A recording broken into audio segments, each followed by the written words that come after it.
Des sapins à louer pour Noël. C'est le concept de ce pépiniériste du Nord-Sarthe.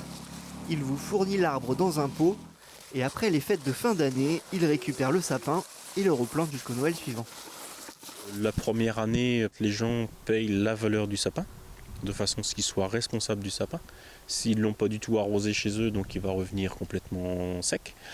Et donc en fin de compte, on lui met un petit numéro sur le sapin et il le récupère le même tous les ans.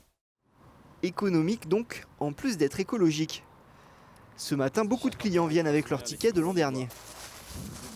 À chaque fois, je le reconnais avec cette partie-là et cette partie-là, qui pousse un petit peu d'année en année. Et de fil en aiguille, la plupart de ces particuliers s'attachent à leur sapin. Ils le retrouvent alors avec plaisir au moment des fêtes.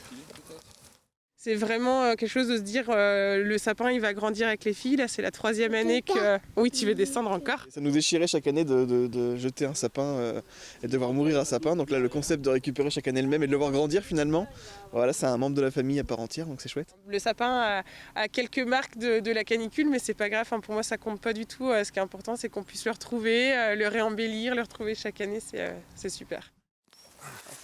Ludovic a lancé l'idée il y a 6 ans. D'année en année, la location de sapins fait de plus en plus d'émules. Là, on a déjà 620 personnes de l'année dernière. On en attend à peu près 300 nouveaux. C'est pas mal, ouais. Après, voilà, c'est de la manutention. Et si le sapin devient trop grand, le pépiniériste peut vous l'échanger contre un plus petit.